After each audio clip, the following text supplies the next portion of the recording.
this is it, guys. This is 2019. We were told it's what we want. The fans want, even though no one's asked any of us yet. They just kind of shoving McMahon's down our throats again. But guys, it's Royal Rumble weekend. Is this the pay-per-view that has to be different and has to be unpredictable? That has to be change in this pay-per-view? Because if there's not, does that really set off the road? Yeah, was it all for nothing? Was that a whole little the McMahons are back kind of a thing, giving us what we want? But let me ask you, what do you want? What do you want, Credo? Well, go back to Raw, though, because that was the pinnacle of possible change, where Vince McMahon was just making fun of Finn Balor, calling him names, saying he can't do it, whatever, yada, yada, yada.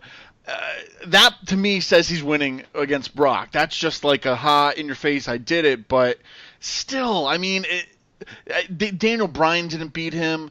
A few other, there's been times where Brock should have lost and he didn't lose. Is this the chance to give it to Finn Balor? I mean, this is it. This is, if he doesn't win. You want, Fredo? You want Finn Balor? I want Finn Balor to win, and if that does not happen, I get going to WrestleMania season, but at the same time, this pay-per-view, I think, has to be totally unpredictable, totally different, and give the fans what they want. So, as a fan, just there's a lot of matches going on, but if anything else, I want to see Brock lose. Cologne, what do you want? Doesn't need that championship. Out of this match or the Rumble itself? No, not the Rumble. We've been told there's going to be change, and it's all about what we want. What do you want? I want a breath of fresh air. That's what I want. Doesn't matter what it is. It's something that I can believe in and have something compelling. I do agree with Credo when it comes to Lesnar and Finn Balor. Vince McMahon isn't going to be in a segment unless there's something behind it. And him basically telling Finn that he's not good enough, he's not big enough, he doesn't believe in him, that tells me that they are kind of leaning towards putting the belt on Finn. And so that's something I would love to see. I mean, don't get me wrong, Lesnar can go out there and put on great matches still. I'm just kind of sick and tired. Like, that title to me doesn't mean anything anymore. Yeah. Because I don't see him anymore. Now, a couple years ago, Cooter, you and I, especially me, I liked how we didn't see the WWE champion all the time. Yes. Like, it meant something. It just felt special. But Lesnar had more appearances than he does now. Now it's like you don't even see Lesnar on for a couple months to maybe like 5 months, and all of a sudden he's out of the blue. It just doesn't feel the same like it did 3 or 4 years ago when he did it. Yeah, because it was like he would be gone for like a month and a half, maybe a little over a month, and it's like it was tolerable. And it was kind of like I compare it to the game Punch-Out, to where you don't fight Mike Tyson to the end, the champ, the big guy. And so Lesnar is your Mike Tyson. It takes forever to get to him. So you're building up. But the only That's because you suck at the game. Whatever. But the only thing is with that, like the guys, the WWE, they did a terrible job building guys to get to Lesnar. Now they're starting to kind of build guys. Like you have guys that are credible. Like you have a Drew McIntyre who can be a believable force. You have a Seth Rollins who I believe is going to win the Rumble. Now they're finally starting to put the momentum behind Finn Balor. And then for me personally, I feel like, it is believable if he goes over. How they book it, I mean, I don't want to see Braun Strowman get involved. I don't want to see a distraction finish. I want to see a clean win somehow. I'm going to throw something out real quick. I'm going to tell you what I want. Okay. All right. What I want, before we even talk Rumble, before we talk Road to WrestleMania, TakeOver, any of that, what I want is for just wrestling fans to chill the fuck out on all fronts. No more Dave Meltzer garbage. No more dirt sheets. No more internet wrestling community where we're throwing spoilers out and all this bullshit.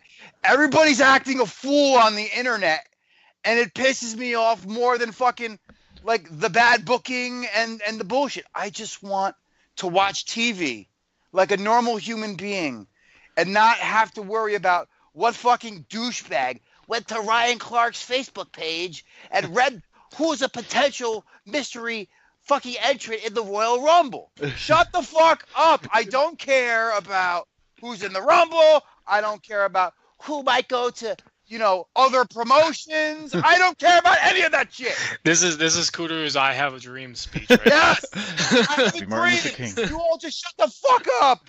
This is where you have to play like patriotic music behind when he's speaking. By the way, Could you imagine them doing this for any other show out there that's kind of like predetermined, like Dancing with the Stars? Like, hey, guess who's backstage tonight? Or it's just like silly if you take what wrestling fans do and apply it to any show that you love, and it gets a little bit ridiculous about wrestling compared to anything else.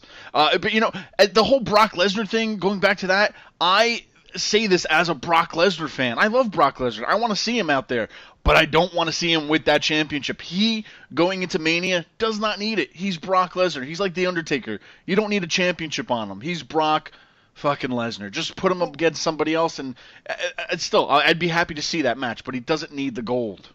Would you feel differently about him as champion if he was on TV more often? If he was being booked like, say, how Bruno was, champion for year after year after year, if he was constantly on television and constantly putting on like good matches. No, yeah, I mean, like I said, I'm a Lesnar fan. I wouldn't mind him being the champ. Like, he's been the champion for a while, so I'm at that point to where, as any champion, no matter who it is, I love Bret Hart, but I don't want to see him as the champion for like 5 years straight. And like, right, I'm good with seeing Brock there as a champion, but he's got to be there to help build these other guys. And if he does not put over Finn Balor, man, you're killing your whole roster, because look at how many injuries have already happened and shaken the grounds of WWE lately. You need another superstar there. Reigns is gone. Seth got injured a while ago. They need to make these stars now, because guys are dropping off like flies. Cena's gone pretty much.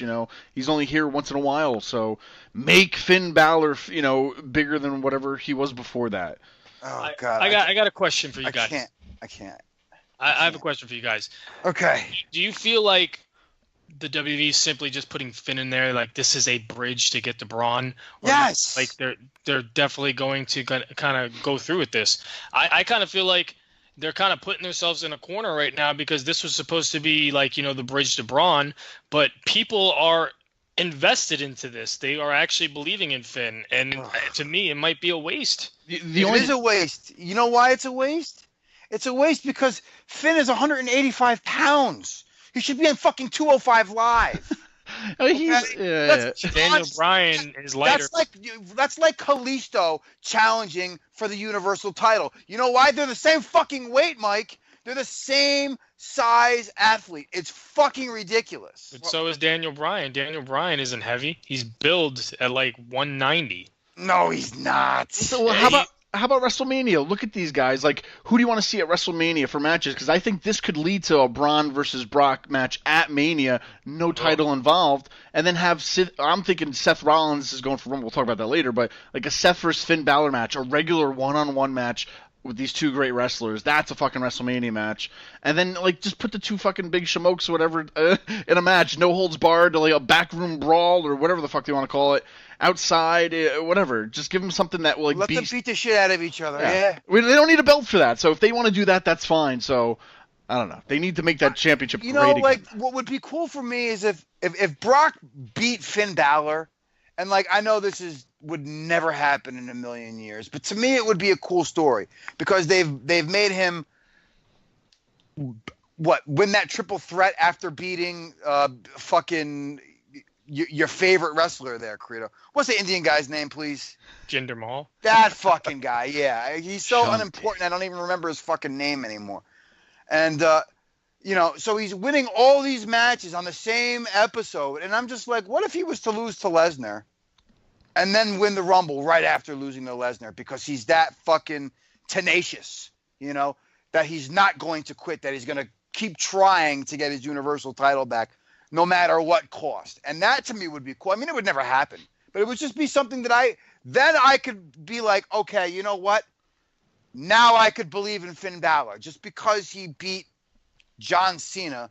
Like, at this point, James Ellsworth would probably get a fucking win over John Cena if he was on television every week. Well, that's true. Yeah. Well, I believe in you, Finn. Yeah. But best believe I'm not going to be here for the next 2 months because I'm filming another fucking movie. So believe that. And now Roman's pissed off because now John Cena's stealing his fucking phrase.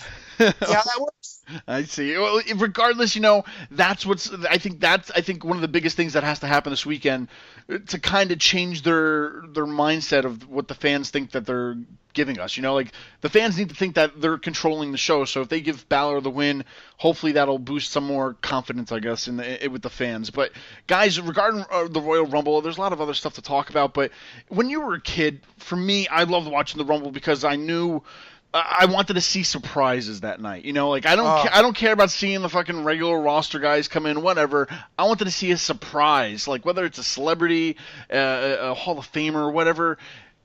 Were you guys excited about surprises? And could we see any surprises this weekend at all on either show? Don't even bring any surprises up because we literally talked about this before the show. But I'm not saying it's not real. But is that something that you're looking forward to? And maybe is there somebody that you would want to see come back? I always look forward to it, of course. But at the same time, like it used to piss me off that fucking I would be on my Facebook and some stupid mark would post, "Oh, guess who was seen in Boston? Kevin Nash was in Boston." So Diesel's gonna be in the Rumble. Like I always hated that.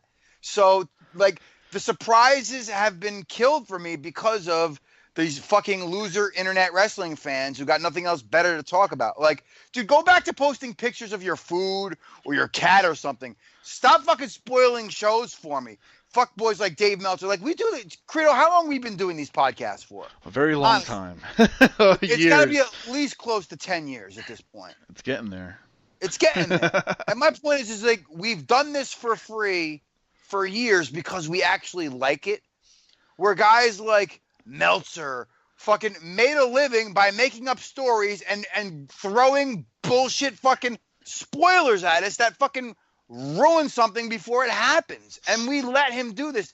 And we let people like that fucking fire us up and fucking ruin it for us. Where it was like, would something be so bad if it was booked shitty, if we didn't really know what was going to happen about it beforehand? Do you know what I'm saying? Like, I hear you. Yeah, it's so critical if we weren't like, well, they could have done this better.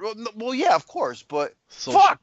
Social media is the downfall of society, and don't forget to like us on Facebook, Another Wrestling Podcast, and follow us on Twitter at A Wrestling Pod, and follow us on Instagram, Another Wrestling Podcast. But yeah, man, fucking social media is the worst. Can you just like us, follow, subscribe, all that fun stuff, AnotherWrestlingPodcast.com. But guys, by our I never get to throw a plug. I had to throw something out there.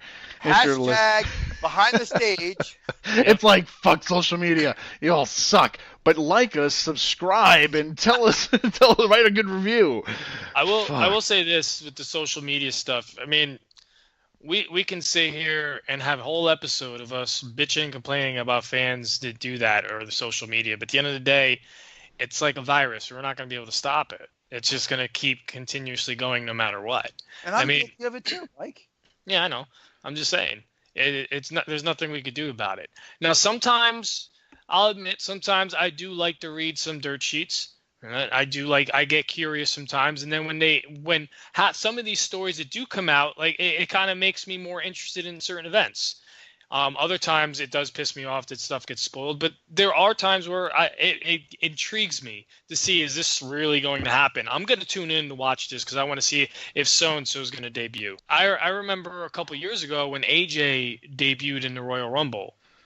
The thing that really bothered me was I went into the group and I went on the thread, and before my stream had AJ coming out, somebody was already posting about AJ. So that ruined it for me. Yeah. One of the best things was, I remember a couple years ago in the Survivor Series, I didn't go on the internet for almost the entire weekend. And then all of a sudden Sting shows up on my TV. I had no idea. I popped on that because I had nothing spoil that for me. So that was the time where you even told me, don't text me, don't call me, and you turned off all notifications for WWE app, Bleacher Report, everything. And here's an example of this, Mike. I hate to cut you off, but last week where that news broke about Maria and Mike Bennett, and look at the shit that I was talking about poor Maria and Mike Bennett, where I just threw shit out there because I was so pissed off at an argument I was having with you that started with social media. So I get all fired up, and then I go out there and I say some dumb shit like I said last week. And it just fucking, it's a vicious circle. No matter how innocent you think you are, you're just as guilty. Here's an example. Cooter, do you remember a couple years ago when Kevin Owens won the title? Oh, my God, yes. Do you remember that? Okay, for the people that are listening, yes, I did not watch Raw when Kevin Owens won the title. I forgot what I was doing. I did not want any spoilers. I actually wanted to sit down. I turned off all the notifications, the WE notifications, Bleacher Report, everything that will send me a notification telling me what happened on Raw, because I wanted to sit down and watch this as if it was live. Credo's gonna laugh. I already laughed. I'm sitting, like, I forgot where I was, and all of a sudden I'm getting tagged on Twitter by... No, that's not how it happened. He actually texted you. Oh, yeah, that's right. He texted me, okay? And then I didn't even respond to the texts, and then I'm getting notifications on Twitter from the host of the Wrestling Ramble telling me that Owens won the title. Oh, like, he so pissed. Reached out to me, hey, bud, did you see Kevin Owens win the WWE Universal title? It was so, like, you don't understand how mad I was. You don't. When Cooter texts me about an event, he always starts the conversation, did you watch this? Yes. And then from there, we'll talk. Right. He went right into it. Not only that, he unleashed fury on Twitter with these fucking threads going. I was so mad, I wanted to punch a baby. Like, that's a Credo phrase, and we have now both stolen it. Oh, man. But yeah, that just brings us back to social media. Oh, God. Have we come full circle? Do you remember the Twitter feed that he started where he got blocked by his local weather lady? Yeah. and then fucking I'm caught up. I'm like, wait a minute. Now he's apologizing to her from a different handle that he has, because he has like 3 different handles, Credo. He's like, I didn't mean to, like, upset her. And I'm like, wait a minute. I just finally jump in. I'm like, did you just get blocked by the weather lady? What did you do to creep her out, bro? Trying to avoid him on Twitter is like a female trying to avoid Jason in a Friday the 13th movie. Oh my God! It's like you turn one corner, he's right there. You can't do it. He'll get you from, like, his other persona. If anybody only knew, we'll have to do a little spotlight. Maybe invite him on, and we can. I don't know. That'll be. That would not end well. Yeah. That would end as well as me and Cologne's fucking argument from Monday night on social media. Do we want to get into this, Credo? No, I don't want to get into. I don't know. We can make it quick. I don't think it's gonna happen quick. No, it'll be quick. I know how you are. The argument was about. The argument was about that he said that Zack Ryder was on Raw, all of a sudden getting TV time like Finn Balor, like Apollo Crews, because they're worried about him leaving to go to AEW, when his contract is up. And I say AEW, leaving in general. Okay, and well, no, you did say AEW, and I have the. Okay, well, if I said AEW, I probably threw it. No, you said AEW. No, you did. Okay, let's not argue about the argument. The point was I vehemently disagreed with him, and we went back and forth for like 20 minutes, fucking messaging in each other. And then I wake up the next morning, I'm giggling at the jokes that I hit him with, but I'm like, really? This is exactly what we're talking about, Credo. This is like us just arguing like idiots because of fucking social media. Now, that would have been a 2-minute argument on a fucking regular phone call, but no, we had to spend like 20 minutes fucking arguing on Messenger. Like, I'm arguing with you. I'm arguing with everybody the past week. I've been an angry Puerto Rican the past like couple of weeks with social media. I've been arguing with a lot of people who consider themselves healthcare professionals, other people who just assume everybody can afford healthcare. just people who just are completely like hardcore WWE fans to people that aren't WWE fans. You poke the bear and I'm coming after you. That's how I've been lately. So Credo, how are the kids, Credo? How are the kids? Doing good. Just waiting to talk about some Royal Rumble this weekend. Everybody. There you go. There you go. Nice segue. Segue. But here, with social media, though, I know you have to kind of like take yourself out of there, turn off your phone, sit and enjoy the fucking show, right? You don't need to know who's showing up, which is good. Granted, it sucks because you always want to look at your phone. It's a habit, and then you fucking see something just by scrolling something quick, and WWE was doing it too. I remember I had to shut it off on their damn app because they were giving out like match results and hey, there's a new champion tonight, and I'm like, I didn't get to that part yet, and they were fucking ruining it for me too. So yeah, shut off all social media. But guys, speaking about the angry fans, they're getting spoiling things or whatnot. What has to happen this weekend to not make you mad as a fan? I mean, is there something that you want to see that, like we talked about? I wanted to see Finn Balor or whatnot, but just I don't know. Are you gonna get mad if Brock wins, or it's the same old this weekend? I don't know. You know what got me mad wrestling wise for the go home episode for SmackDown? It ends with Randy Orton RKOing somebody and being the last person standing in the ring, and I'm like, are you fucking kidding me? You know what? I honestly didn't mind that and here's why I didn't mind it, because I haven't seen Orton on TV for, what was it, maybe about a month, I want to say. That was the best part of SmackDown, him not being there. But the point they were trying to make was, everybody forgot about Orton, and he just came out of nowhere with that RKO. I actually liked how they put the writing on the wall with that like everybody's worrying about this guy, everybody's worrying about that guy, but everybody forgot about Randy Orton. So I think that was the point they were making, and I didn't mind that. I really did. Credo, what did you think?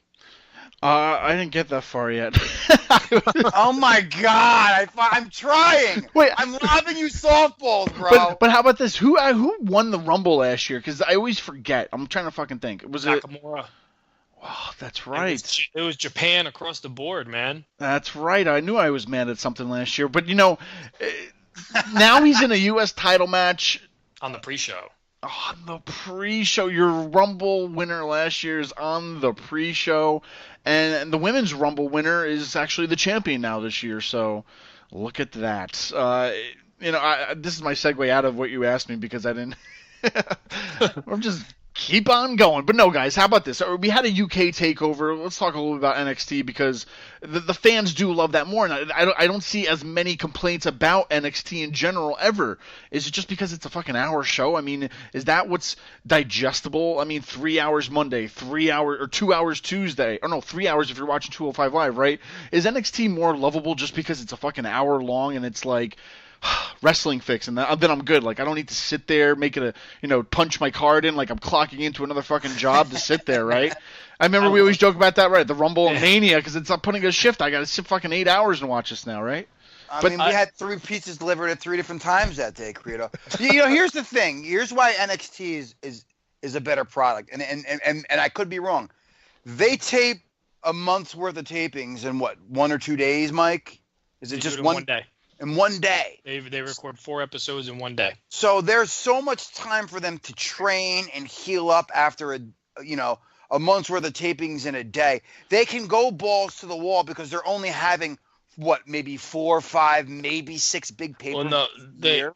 They do house shows every Saturday. Saturday. But they're house shows. Mike, they're house shows. No, I know what you're saying, but they do weekend house shows. Of course, they get their reps in there, and they it's kind of like WB house shows where they do their let's see if this works here, and then maybe we could try it on TV. Right, but the point of it is they're not wrestling on television balls to the wall every fucking week. So when they have these big specials and they don't have their monthly pay-per-views, they maybe 5 or 6 a year takeovers. So they can go balls to the wall and fuck, because hey, I got a week until I'm gonna have to fucking go to TV tapings after a pay-per-view. But wait, yeah, because they tape for next week's show after a takeover. They do it before, but whatever. Yeah, so they tape tape next week's show at the tape. This might be worse for some of the guys because they do 4 episodes in one night, but you got like maybe one or two people that are going out there putting on 20 plus matches or 20 plus minute matches, like more than 20 plus minute matches, excuse me, in one night. I forgot who it was. The taping that I went to, I forgot who it was, but we saw him out there 3 times put on 10 plus minute matches, like good matches. So I mean that could be wearing to the body, but the TakeOver. I want to say it was Roddy. Maybe it was Roddy Strong. I think you were telling me it was. I think so. But TakeOver this weekend, I'm looking forward to it because TakeOver always delivers. I think, and the NXT product itself is just amazing, and the way that it's booking, like just when people think, oh, Gargano and Ciampa, that storyline's going to get old, they found a way to kind of keep you still interested into that storyline. Because now you have like Johnny Gargano in like the crossroads of if he could trust Ciampa or not.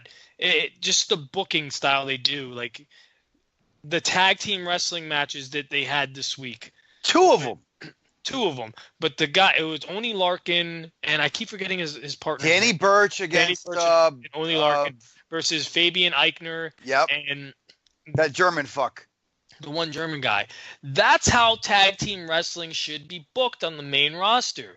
Those guys went out there, and I think maybe what was like 10 minutes they had, maybe a little less than 10 minutes, but they told a story in that time that they were out there, and that's what I want to see on the main roster. And those Japanese chicks with Kairi Sane, and what's the other one?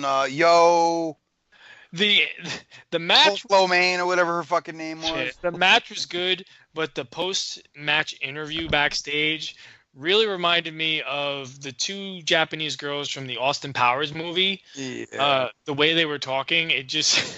there wasn't even them that annoyed me. You know who annoyed me, who does not know how to cut a promo? It's not Jessamine Duke, it's Marina Shafir. You think she would learn something but her husband being in the business for how many years? Marina Shafir is a drizzling shits on the mic. But TakeOver is something I'm looking forward to because like I'm invested into that product, and they're gonna deliver. The Royal Rumble has always been one of my favorite pay-per-views, but now that NXT has officially taken over, no pun intended, I look more forward to their events than I do the actual main roster events. Well, any changes though, guys, this weekend? Because there's a few championship matches. The one thing I could possibly see, because, I mean, with Royal Rumble weekend, they've done this in the past where somebody from NXT came up, even if it was for a night, and I think if Aleister Black loses, I think he's going to be main roster. I think they'll put him in the Rumble and maybe work his way in there. That's my only biggest guess. If not, maybe Gargano loses too and moves on up. I don't know. Out of anything, though, that'd be my surprise going up there. But any championships changing hands at least? Bianca Belair. You think so? I think so. I think they want to bring up Shayna Baszler, and I think, especially with the rumors of Ronda Rousey maybe leaving, it'd be nice to have somebody have her back the way somebody she trusts as her, because she needs a heater. She does. She needs a heater. That match you just brought up with Bianca Belair. I am actually that is the match that I'm not as excited for. However, I have a feeling it's probably going to be that sleeper match. I really do, because both Shayna Baszler and Bianca Belair are great in the ring. Amazing. I remember watching Bianca Belair in the Mae Young Classic, Rito, and I watched that whole first round, and I think she lost in the first. Maybe it was the second round. But, she lost the second or third round, whatever it was. But the point was, I'm like, damn, she's somebody I'd like to see more of. She's just very strong, very athletic, and that hair whip is just fucking cool as shit. What a great little gimmick. And I'm thinking, dude, she's going to fucking be a big deal if they bring her to NXT. Yeah, here she is, bro. Yeah, when I talk to Natty, she always puts over Bianca Belair. I interviewed her for work, so she always puts her over as a world-class athlete, so she's very high on her. So I think even Shayna Baszler, too, is another name I could see moving on up, if not before, after this or, after Mania kind of thing, because I think now they have, a plethora I don't get to use big words, but a plethora of women now. From the Mae Young Classic, they have a lot of girls to bring in to kind of fill an NXT division. And now with the women's tag team titles debuting next pay-per-view, I think they can move. They have the option to move more girls around and put them in different places and whatnot. I don't know. So as much as I hate her, or I definitely could see her coming on in. But yeah, other than that, I mean, anything else you guys looking forward to in this takeover? I mean, they haven't announced it, or they might have last night or whatnot. But Velveteen Dream, Matt Riddle, possibly matches, right, against Cassius Ohno, or I'm pretty sure they said that Ohno and Riddle are going to be on the card. Yeah, they're officially on the card. They announced it last night. If anything, I have a feeling that I'm surprised. I don't remember them announcing Velveteen or Adam Cole. If anything, they might. Go ahead. I'm sorry to cut you off, but you bring up Velveteen, and did you guys see what Velveteen put out on Twitter the other day? No. No, something. I'm gonna have to look this up because it was actually talked about a lot on Busted Open because I listen to it every morning. He put out this tweet about how he's not it just felt like he was shooting, but maybe shooting for story. I'm gonna have to find this tweet. Go on, guys. It's interesting because the way that's got to be a work because he works everything that he possibly fucking can. Okay, so he put out this tweet. I know my worth. The past year I've created a special atmosphere at NXT TakeOver. Until we can come to an agreement as to what my worth actually is, there won't be any appearances or performances from the Velveteen Dream or my likeness. Thank you. That's got to be a work. It probably is a work, but that tweet actually, was kind of interesting. Social media. Can I throw a segue out here since we've been making fun of social media, and you just brought up Velveteen? Do you know who killed me on Twitter today, Credo? What's that? CM Punk killed me on Twitter today. What do you do on Twitter? So I guess he's got that fucking shirt store at Pro Wrestling Tees, kind of like we do at ProWrestlingTees.com. We have a store there where you can buy all sorts of another wrestling podcast merchandise, right, Credo? I love it. Working the. See, I did learn from you a little bit there, right? So he writes, "I'm here for the pussies in the comments," and then he has his link to the Pro Wrestling Tees, and it's got a picture of his store there, right? So he just waits for his target, and somebody just yells at him. He says, "You'll get a lot more money and more merchandise money if you come back to wrestling." And fucking Punk just tweets back at him, "A lot is 2 words. Go fuck yourself." I fucking love him. I miss him. God. He could be. Well, other than that, though, for, UK, not the UK, fucking want to talk about NXT TakeOver. I'm thinking UK TakeOver, whatever. That's happening. But I'm kind of more excited for the Rumble this year just because NXT doesn't have to prove anything. They're already fucking awesome. But I'll say it again. It's that run-on, this pay-per-view needs to be different and stand out as different, a new era. And it's the first big pay-per-view of the year, so one of the top 4, so it has to be good. The road to WrestleMania. Guys, there's a lot of matches. Any matches that stand out to you? I mean, some of these I feel like they're going to be givens, like Ronda Rousey versus Sasha Banks. Ronda's going into Mania as champion. I don't see it any other way. Daniel Bryan versus AJ Styles. I don't even see them taking it off Daniel Bryan right now. He's so hot to where AJ kind of just doesn't need the championship right now. So, I don't know. Other than the Finn Balor Universal Championship, I know.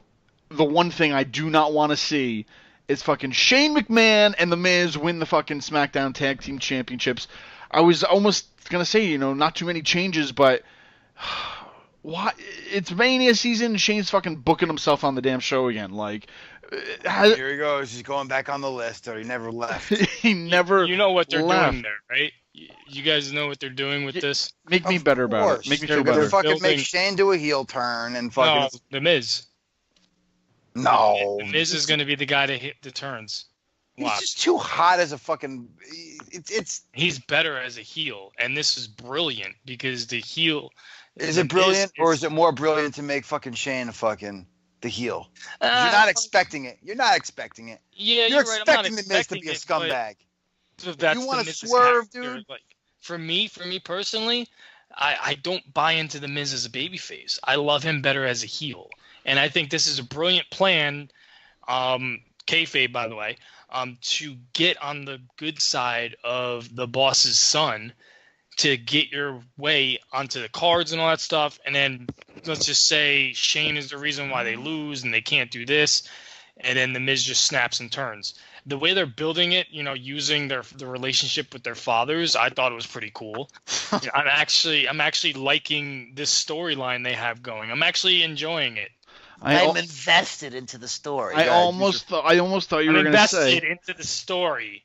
I thought you were going to twist it, because I was kind of hoping for a Daniel Bryan versus Miz match still at a WrestleMania show, because if the Miz beat him at WrestleMania, that would be ridiculous. Yes. And better than another Shane match. I need something to entice me.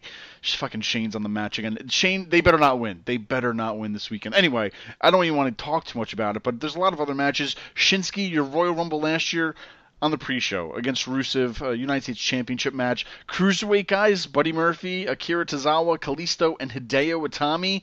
Could we get a new champion? Or is they keeping that on Buddy? I mean, those fucking Cruiserweight matches. They're always great. They got to keep it on Buddy. Yeah, I love him as Cruiserweight champion right now. I think changes.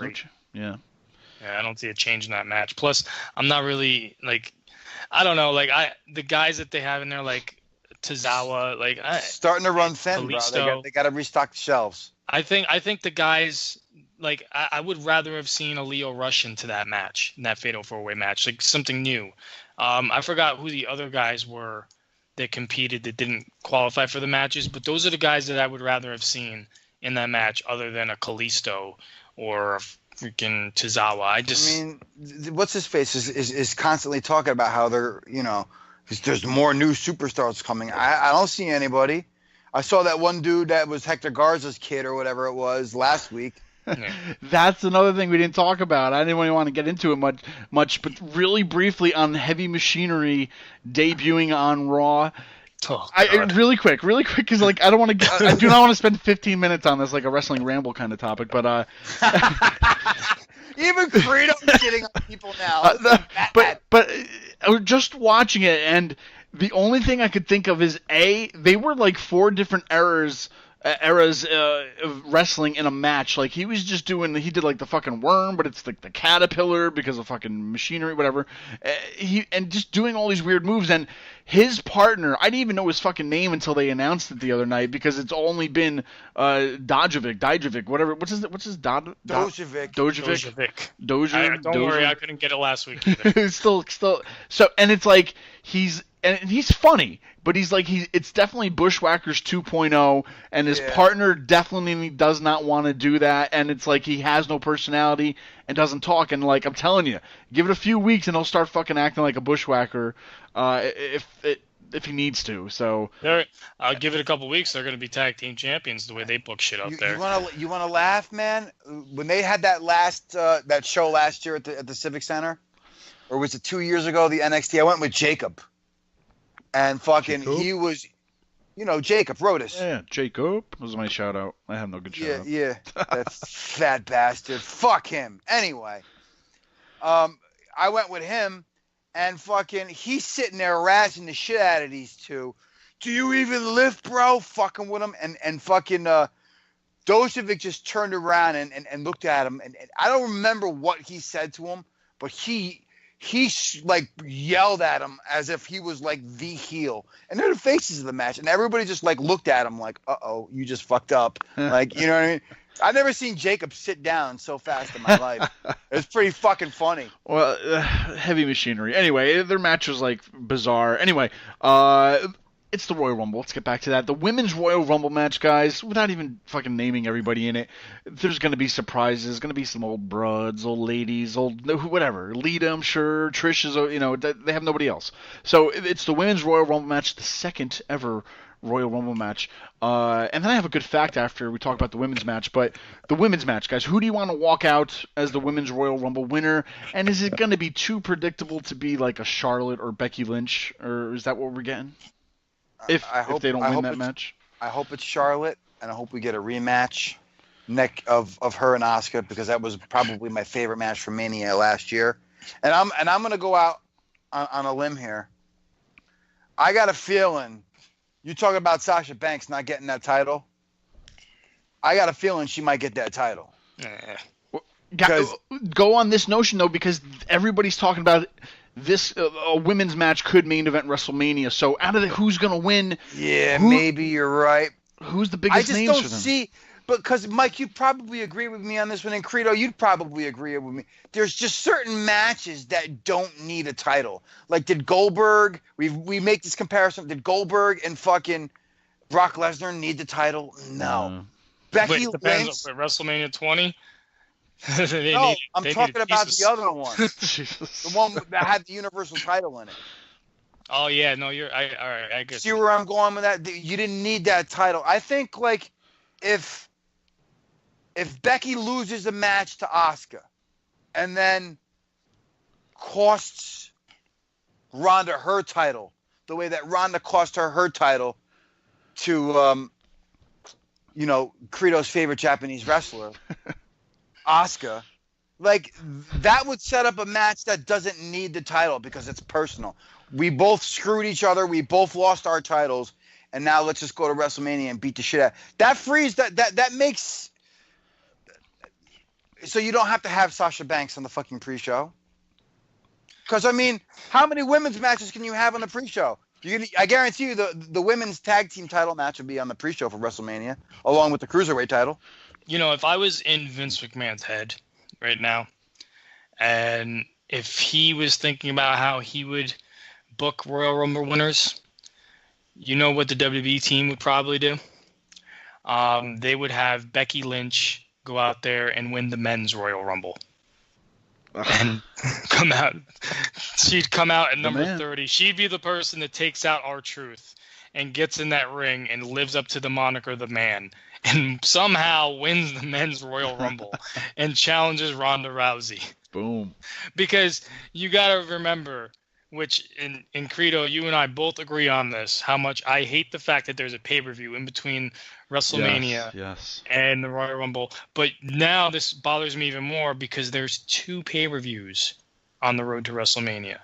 You have Fastlane and you have Elimination Chamber. Yeah. You have 2 pay-per-views. So a lot can happen from the Rumble to Mania. So you never know. Finn Balor could win the Universal title. We have 2 pay-per-views. How many pay-per-views? When is WrestleMania? What's the date for that? Is that April 7th? Yeah. Okay, so there's going to be one in February and one in March. So that's monthly pay-per-views. It's not too bad. Yeah. But I remember they used to just do the one in February, and then they would use the entire month of March book it up, to build Mania. Yeah, they use the Elimination Chamber to build afterwards to build to Mania. Well, normally the Elimination Chamber was in February. That's what I'm saying. They would use that to build after towards Mania. And they had that would tell you who's going to be the champion, who's going to be challenging for the title on the other brand, and so on and so forth. But you want to know now that I'm thinking, now that I realize that there's 2 pay-per-views, this WrestleMania buildup is going to be rushed. It's going to be rushed. It doesn't make sense at all. You have 2 pay-per-views. You're going to have maybe 2 weeks in between each pay-per-view to build the next card. So, now that I think about it, you know what sucks this year, too, is it for the women's match, too? Number 30 is the fucking winner of the mixed match challenge. So, R-Truth, Carmella. Right? And Carmella. So, they're 30. Like, that was like a big deal at every Rumble. It's like, who's the last guy? And usually it was somebody special, or that one year you go to Rey Mysterio, we got booed the fucking shit out of the building. You know what? Historically, that's not always true because they have had things where like you were fighting for that number 30 spot. I remember them saying one year, I forget who it was, but somebody had a match, and the winner got number 30 and the loser got number 1. I do remember that. I forget who it was, but I remember one year Goldberg won the position to get the number 30 spot. Man, yes. So fucking R-Truth. It's like after 29, it's like, oh, it's R-Truth. Okay, well, who's going to be in the final 4 Okay. now? This is off topic, but so I watched on YouTube the videos of their vacation because when you won the mixed match challenge, you got a vacation, right? And they chose to go to WWE headquarters, and oh my god, that's what R-Truth picked. They chose to go to WWE headquarters. So they put these videos on YouTube, and it's some funny shit. As stupid as it is, it's funny. And the best part about it was he was taking Carmella someplace into a back room. It was like a storage room. And when they turned the lights on in there, Corey Graves is in there sleeping in a bed. And they're like, Corey, what are you doing here? He's like, I'm on every fucking show. I live here. Jesus. Like, then they were bleeping out the curses. Like, Corey Graves was dropping a lot of fucking F-bombs in that. And he was like, I'm on every fucking show, Truth. Like, I fucking live here. Oh, man. You want to get even more off topic? You talk about Corey Graves. You know who I have to throw massive props to? Who I made fun of? I shit on this guy so bad. Vic Joseph has turned me as a commentator. I still haven't listened to the shows he's on. And who's joining him too? Not to interrupt your story, but they moved, what's his name? Aiden English to commentary now. He's going to be commenting with him on 205 Live. They're doing it like this week. Stop. Spoiler it was alert. this past Tuesday. It was this past Tuesday. Did I ruin that? Anyway, Cooter. I was just starting to watch it. That's crazy because he had Nigel McGuinness. It was him and Nigel on NXT. Not NXT, 205 Live. UK. No, Percy Watson was in there. No, they've been doing on 205 Live. It's been a two-man? Because the original team was Vic Joseph, Nigel McGuinness, and Percy Watson. Yes. And they took Percy Watson off to put Aiden English on. Oh, I don't have a problem with that. I thought that you're telling me that they had taken McGuinness off altogether. No, McGuinness is still there. But McGuinness and Vic Joseph on that UK takeover, that was a good fuck. And Vic Joseph has gotten so much better. I remember when he first debuted on 205 Live, I shit on him so bad, Mike. You're like, you got to give him time. He's brand new. I'm like, all right, you're right. And lo and behold, he's up there, bro. I'm starting to like him more than Cole. Well, now to the Royal Rumble. The men's Rumble match is happening. Once again, R-Truth is number 30. Who's number 1? Who cares? Who's winning, guys? Is it another obvious... Is it a Seth Rollins win, or is it a Drew McIntyre win? Who wins this and goes on to challenge for the WWE Championship or the Universal Championship? Who do you see winning? It's going to be Kenny Omega because he's going to tell AEW to go suck a dick. I totally forgot about that he could show up. Maybe. He ain't showing up. He's not showing up. I know. That hope. That little bit of hope. Maybe. I will on Sunday stay completely off of social media just for the surprise value. If, to say he did actually. The greatest thing that I've ever done in my life was somehow not get Facebook notifications. I don't know how it happened, but lo and behold, my life is so fucking spectacular now. I will be okay with anybody other than Braun winning. Oh my God, Ronnie. Anybody but Braun. Fuck you. But the way WWE will book Braun winning the Rumble is he'll come out and he'll lift the ring and dump everybody out. That's how WWE will book Braun winning the Royal Rumble. He's just going to lift the ring up, and everyone's going to fall over the top rope. Well, Jesus. I out of all these guys, just looking at some of them on here, though, it's hard to pick a true winner. Like I said, I mean, if Finn wins, I think a great match would be Seth Rollins winning the Rumble and them just battling it out at Mania. If Brock wins, it almost goes to like a fucking Braun Strowman thing if they do want to go that route to where they really don't want Finn. Braun wins the Royal Rumble, and, I think he's just going to be like the number 10 spot, throw a bunch of guys out. But then, there's so many different variables, right? If the main event at WrestleMania, or I'm hoping it wouldn't be the closing match, I'd be so mad. Mid-main event. But if it's the match between Braun and Brock and it's mid-show, that is the match that I get out of my seats that are behind the stage and I start lurking around the stadium looking for empty seats. You wouldn't be able to see it where you're at anyway. # behind the stage, motherfucker. That's one. You guys see the picture I tweeted out? You should hope that it fucking main events. Do you know why? Get out of Because there you'll early. be the only dumb motherfucker or smart motherfucker who will leave, and you will avoid the traffic leaving fucking the stadium. Spoiler alert. I heard, Mike, you said lurking. I hear Lars Sullivan might be lurking at the Royal Rumble. Could we see him enter the Royal Rumble No. and lurk more? I don't know. He's lurking. Somebody thought that was a great idea, but...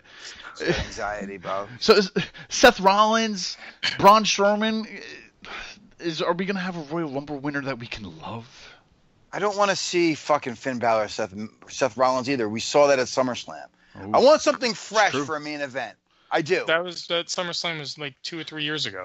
Whoop-de-foot. Yeah, I'm saying I want to see something I haven't seen. Drew McIntyre, Finn Balor? We've seen that. Seen it. I want a fresh matchup to main event. What was so special that WrestleMania weekend at that takeover when you had Sami Zayn versus Nakamura and these two had never touched before, that made the night. I want something like that. So let me ask you then. WrestleMania. Go ahead. So you want to see something new, something fresh. What would you want to see then? It's you know it's what? tough, right? It's very tough. You can't book it because we've seen everything. We haven't seen everything. Everything would be somebody from NXT enters the Rumble, wins the Rumble. That would be amazing. That'd be totally different. Wishful thinking. Man, I hate when we say something because it never comes true.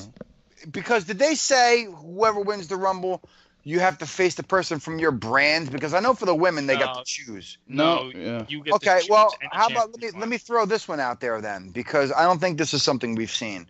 But what if Andrade Cien Almas one decided that he was going to challenge Finn Balor if he won? That would be an incredill match, and that would be something that I would really be invested in. Even if he doesn't you gotta win, troll too. me for my investment. I'm trolling you for everything from here on out, motherfucker. And I even want a good match, really too. Want to piss me off? But even in past years too, didn't it always feel like the Royal Rumble winner had to be the winner for the championship or whatever? Like, yes, they're going into Mania, that's like an automatic. They're winning the championship. I like, not to put her down because I hated her so much last year, but Asuka going into the Rumble and then losing it, like that wasn't.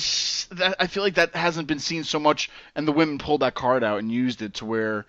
It was like it was always a given that Rumble winner was going to win that championship at Mania, kind of a thing.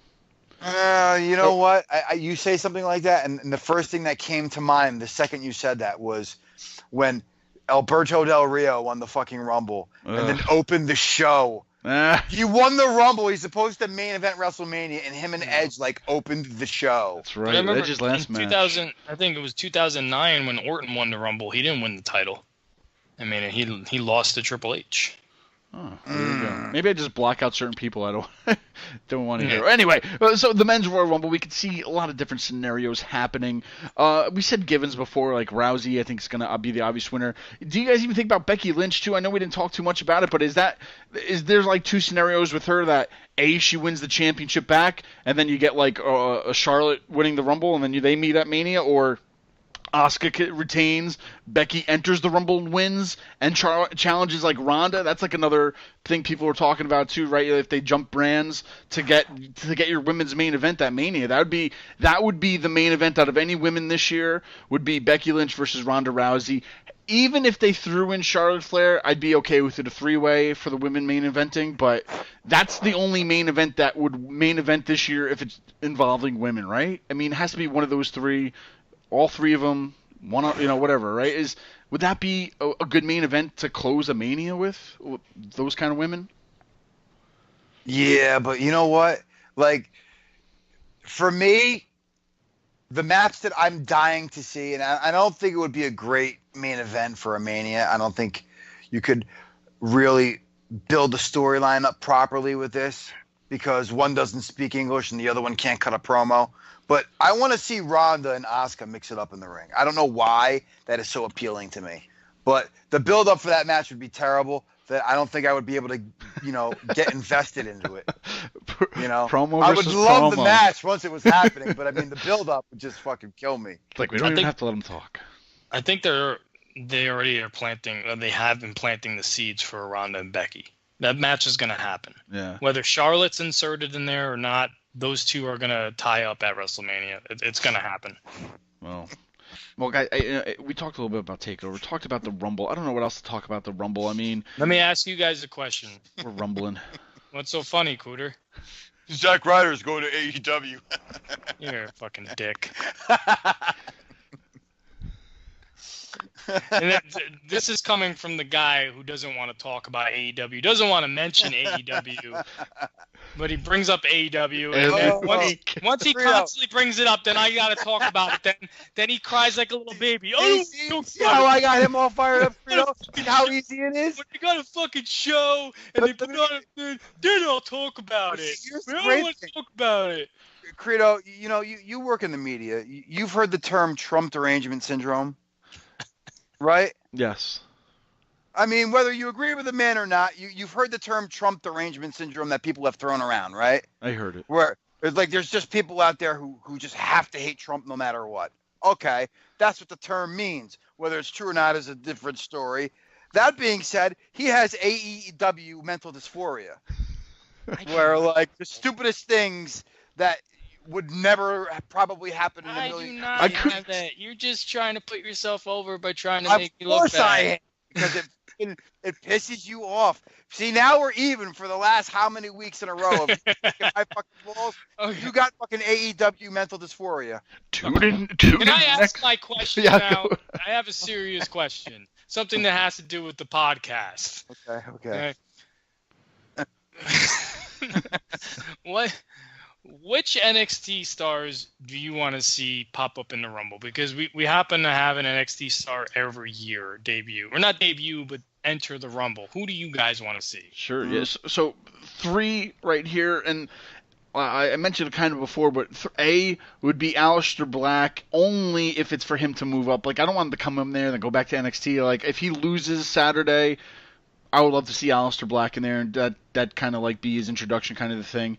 If not him, I think you gotta put Gargano in there, to where I'm kind of done with Gargano on NXT. I'd rather see him, and we all get it when you move up to the main roster. It's like the fucking scarlet letter. You're fucking stricken with whatever. But I think Gargano would be a good entrant into the Rumble, and just to make a name for himself, eliminating some big names. But you guys are gonna be surprised with this one. I think out of anybody, if they come into the Royal Rumble, Credo would like to see the Velveteen Dream in the Rumble. I couldn't agree more. And I think the fact that he doesn't have an announced match for the TakeOver, and like you said earlier, Mike, with that tweet, very, knowing your worth, maybe his worth is actually being in the Royal Rumble. That is a storyline I really feel like I could be invested into. I agree. This is a unanimous decision. I want to see Velveteen Dream come out. I think the place will pop hard. VD. Oh, God. Okay. Can we stop now?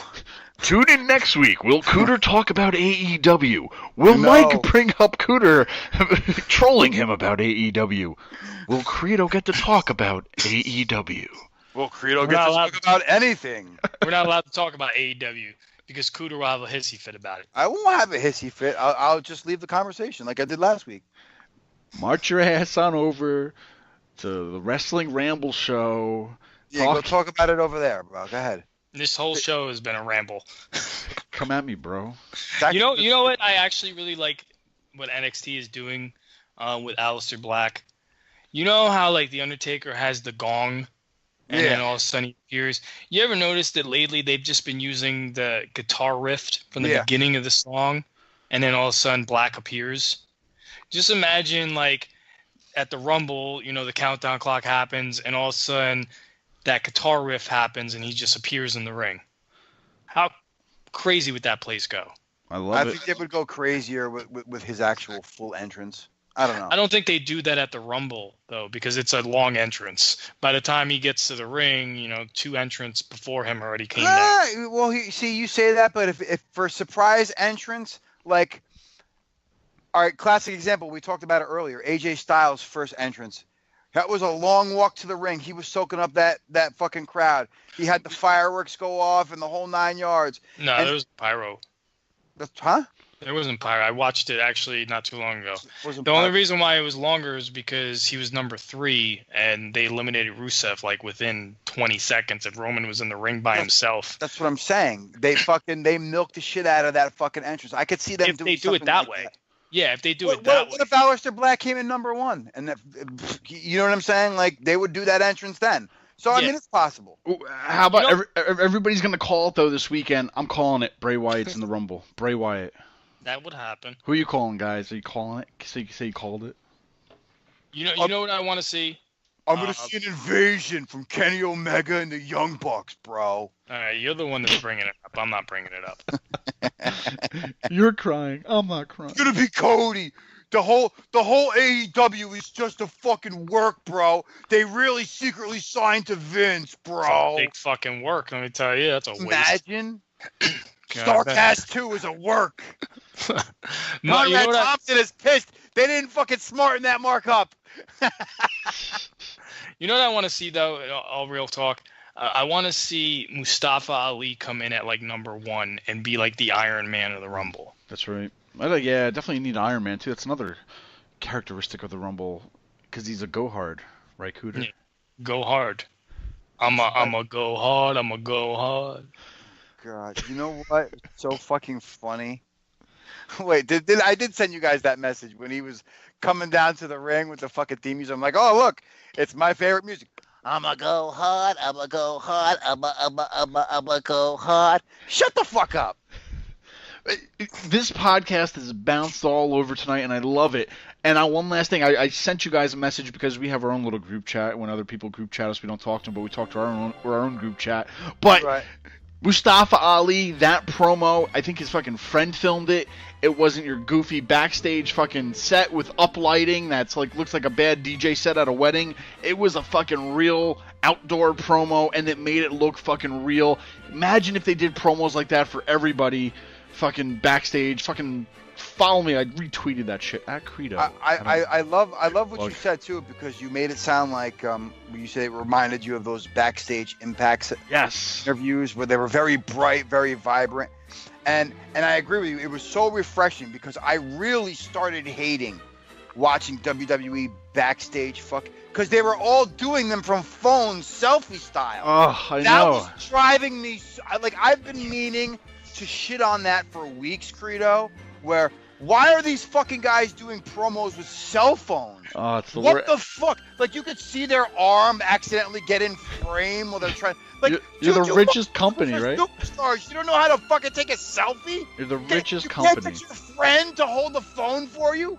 What the fuck is a selfie fucking promo? Oh, promos. That promo with Mustafa Ali was great. Last year, a lot of people didn't even see this promo because it wasn't put out there on that big platform like a SmackDown. But the promo he cut about Heart and Soul, his building up his match against Cedric Alexander at WrestleMania, in my opinion, promo of the year of 2018. That promo was amazing. And now people are finally seeing how great this guy is, not just in the ring, but when you give him time to talk, because you start buying into him, because the way he talks, you actually believe what he's saying. I love it. Guys, another WrestlingPodcast.com. We did it! I gotta throw out the plugs. I don't know. It's Royal Rumble weekend. What the fuck are you doing out there? Tweet Cooter at Angry Cooter, because he loves getting spoilers this weekend. Let him know every match that happens. Tweet him. I don't have Twitter on my phone. That's fine. You can say whatever you want. Don't Damn tug it. your peckers. Next time Don't. anybody hangs out with Cooter, turn on the notifications on his phone. Oh, I'll Jesus. give you guys, I'll tweet out his Instagram handle. There you go. It's all right. His watch can blow up. He's a go hard. Go hard. I'ma go hard.